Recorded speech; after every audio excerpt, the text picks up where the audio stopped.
안녕하세요. 나만의 개인 맞춤 법무사 김영용 법무사입니다. 이번 시간에는 제가 그 상담 전화를 받을 때 가장 좀 고민을 같이 깊게 하게 되는 경우인데요. 내가 개인 파산 면책을 신청하기 위해서는 채무 금액이 얼마 정도 이상이어야 되나요? 이런 질문들도 많이 주세요. 그래서 내가 소액인 경우에, 채무가 소액인 경우에도 파산 면책 신청이 가능할까요? 이 부분에 대해서 설명을 드리려고 합니다.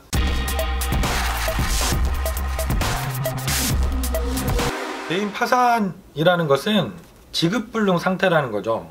여러 번 말씀드렸지만 지급불능 상태라는 것은 내가 채무자가 현재 가지고 있는 모든 재산을 다 채무 변제에 사용을 해도 채무를 다 변제할 수 없는 상황에 이르러 있는 경우를 말합니다.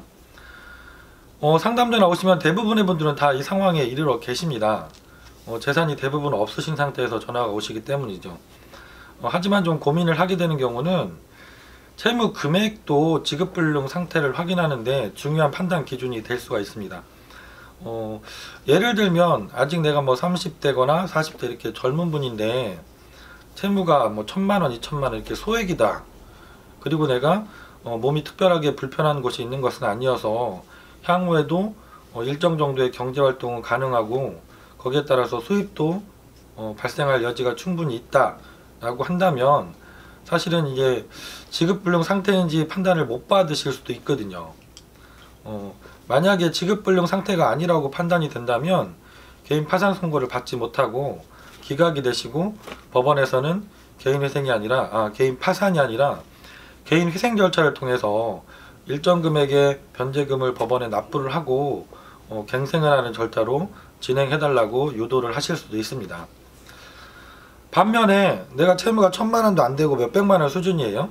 근데 이분이 연세가 많으시고 몸도 여기저기 불편하시거나 장애가 있으시거나 이런 분들이라고 한다면 향후에 내가 경제활동을 하는 것도 불투명하고 거기에 따라서 생계비 이상의 소득을 얻는 게 사실상 불가능해질 수가 있죠. 그렇다고 하면 채무 금액이 아주 소액이어도 개인 파산 면책을 신청하고 지급불능 상태 확인받고 면책을 받는 것이 충분히 가능하게 되는 것이죠. 아까 처음에 말씀드렸던 이 부분은 개인 파산의 기각사유에 해당하는 사유 중에 한 가지 개인 파산 신청에 남용에 해당될 소지가 있기 때문에 법원에서는 검토를 많이 하시게 됩니다. 그리고 저희가 실제로 진행을 해보면 실무에서도 신청하시는 분 중에 젊은 분들 같은 경우는 100분 중에 한두 분 정도는 판사님께서 본인의 지금 여러가지 상황을 고려해 봤을 때 개인 파산보다는 개인 회생 쪽으로 신청하는 것이 맞을 것 같다. 여기에 대해서 고민을 해봐라 라고 이렇게 개인 회생으로 유도하는 말씀들을 하시는 경우들을 볼 수가 있습니다. 이거는 저희 채무자 회생 및 파산에 관한 법률 309조 제2항에 기재가 되어 있는데요. 이게 파산 신청의 남용에 해당하는 부분이죠. 그래서 이 부분은 사실은 본인의 구체적인 상황, 내가 향후에 경제적인 능력이 얼마나 될 수 있는지 이걸 법원에서 과거의 자료들을 가지고 어떻게 판단을 하실 것인지 이거는 일을 많이 진행해 보신 전문가가 아니면 사실상 판단하기가 어렵습니다. 저도 지난 14년 동안 일을 많이 진행해 왔지만 사실은 이렇게 애매하게 나이가 좀 젊으신데 금액이 소액인 경우에 전화가 오시면 이 부분 때문에 고민을 같이 좀 많이 하게 되거든요.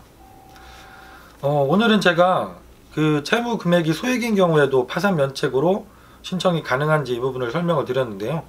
이 부분은 어떤 부분보다 좀 구체적인 사례를 가지고 본인의 여러가지 상황을 검토해서 파산으로 신청하시는 게 맞는지 개인 회생으로 가시는 게 맞는지 검토할 부분입니다. 이 부분에 대해서 궁금하시거나 본인이 판단이 안 서시는 분은 김영용 법무사에게 전화 주시면 같이 고민을 해드리도록 하겠습니다. 김영용 법무사였습니다. 감사합니다.